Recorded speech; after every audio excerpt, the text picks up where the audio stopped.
Je me connecte à ma base de données, donc c'est pas un include, c'est un require once que je vais faire, comme ça. Je me connecte à ma base de données grâce à ce require. Et donc je vais exécuter une requête qui va me lister enfin me donner les détails de l'utilisateur qui cherche à se connecter. Pour faire ça, il faudrait que je fasse un select étoile from users where username égale quelque chose. Donc là, par exemple, je vais mettre username égale et je vais mettre des mots. And password. Donc c'est pass égale et QSDFGH. Ça, ce serait la requête qu'on ferait en fixe, histoire de récupérer les infos. Donc là, si je fais $requête égale $db flèche query et $SQL, et ensuite je fais un $requête requête flèche fetch, voilà, de cette façon-ci. Mais on pourrait imaginer que on a le $username qui est égal à des mots, et on a le $password par exemple qui est égal à QSDFGH. Donc il y a des gens qui vont pour faire cette requête, qui vont juste mettre ici le $demo, $username, pardon, et qui vont mettre ici directement donc $password. Donc ça, techniquement, je vais fermer ça, voilà. Ça, techniquement, ça va fonctionner. Si je fais plus $user égale $requête flèche fetch, je prends la chaîne de caractères qui est ici et je la mets à l'intérieur de guillemets dans ma requête. Bon, ça pose pas de souci. Là où ça va poser un souci, c'est si jamais la personne, elle sait que vous utilisez les différentes informations que vous passez dans la requête pour aller chercher les utilisateurs. Donc, par exemple, si ici je lui dis je veux l'utilisateur admin, le problème qui se pose maintenant, c'est que je peux écrire admin guillemets -- Alors c'est quoi ça? Eh bien c'est une injection SQL. Qu'est-ce qui se passe? Qu'est-ce qui se passe quand je fais ça? Eh bien la requête que j'écris, c'est comme si j'écrivais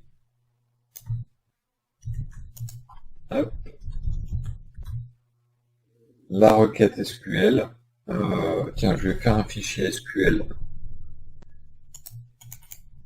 Comme ça, vous verrez exactement avec les couleurs. Hop. Je colle ça. Et c'est comme si j'écrivais non pas ici username, mais admin guillemets, point virgule, suivi de tiret, tiret. Qu'est-ce qui se passe? Eh bien, j'ai tiret, tiret en SQL, c'est un commentaire. Donc ça veut dire que toute la suite est mise en commentaire. Et ma chaîne de caractères ici, elle fait quoi? Select user, étoile from users, where username égale admin. Point. Et donc, en ayant écrit ceci, je vais faire ce qu'on appelle une injection SQL. J'injecte un bout de SQL. C'est vraiment très très court, hein. On peut faire beaucoup plus de choses avec l'injection SQL. On en voit une autre partie après. Mais là, en fait, j'ai directement accès aux informations qui m'intéressent, tout simplement. Là, j'ai demandé admin. Et donc, je peux éventuellement demander admin sans connaître son mot de passe. Si je ne connais pas son mot de passe, je peux mettre ceci, puis guillemets, or 1 égale 1, et je finis par tirer pour être sûr que j'ai éventuellement la suite en commentaire. Donc il faut que je mette un point virgule également. Voilà. J'ai récupéré, hop, grâce à admin ici, and password, et j'écris juste ici, or 1 égale 1, point virgule. Et ça veut dire que soit j'ai username et password qui sont bons, ou 1 égale 1, sachant que 1 égale 1, c'est toujours vrai. Ça veut dire qu'en gros, c'est comme si j'avais enlevé le where. Donc ça, c'est encore une injection SQL. Donc je vais revenir à l'exemple de base, c'est-à-dire des mots et le bon mot de passe. Maintenant, au lieu d'utiliser directement ici les variables que j'ai là, eh bien, je vais les remplacer. Donc, première version, je vais remplacer par un point d'interrogation en disant, attention, ici, je vais mettre quelque chose, mais je ne mets pas tout de suite. Donc là, ma requête, au lieu de mettre query, on va préparer la requête. On lui dit, attention, j'ai une requête qui arrive, et je vais y mettre des infos. Donc on utilise non pas query, mais prepare. Prépare la requête. Ce qui veut dire qu'une fois qu'on fait prepare, eh bien, on va devoir injecter les valeurs. Les valeurs de nos différents éléments. Donc, pour injecter les valeurs, on va utiliser une fonction qui s'appelle bindValue.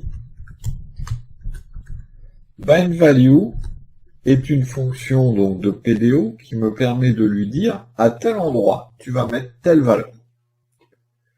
L'avantage de bindValue, c'est qu'on va lui dire quel type de valeur on va vouloir lui passer. Et de cette façon-là, il va protéger, il va faire ce qu'on appelle échapper les informations. Donc, je vais utiliser sur ma requête, je vais utiliser le bindValue. Et mon bindValue, première chose,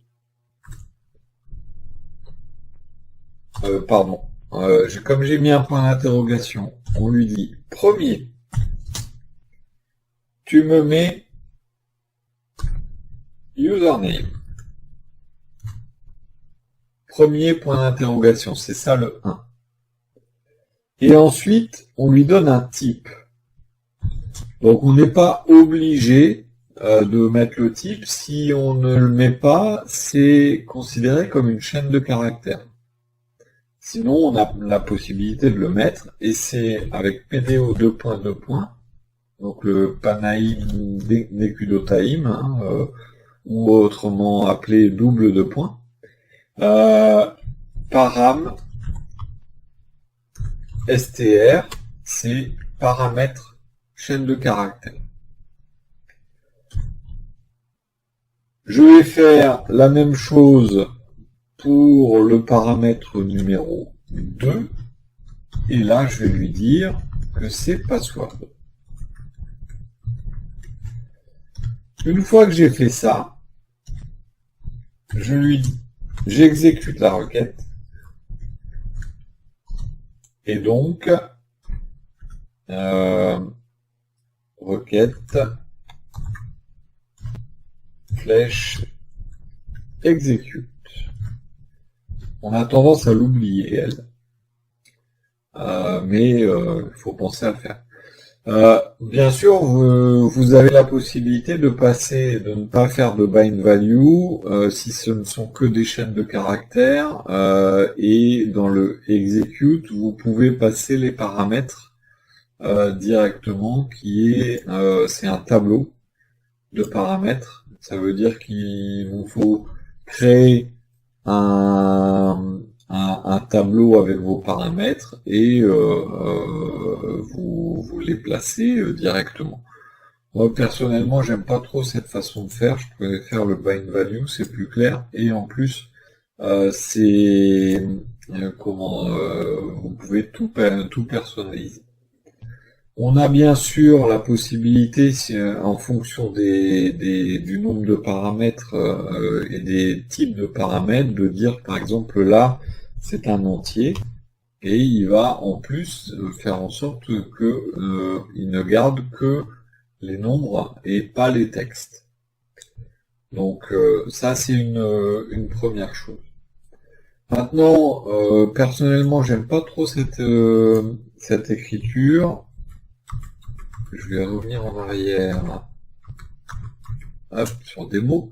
J'aime pas trop cette écriture avec les points d'interrogation. Je trouve ça assez peu lisible. Là, avec le bind value, on a la possibilité de nommer directement nos différentes valeurs, et de dire par exemple là ça peut être 2.username,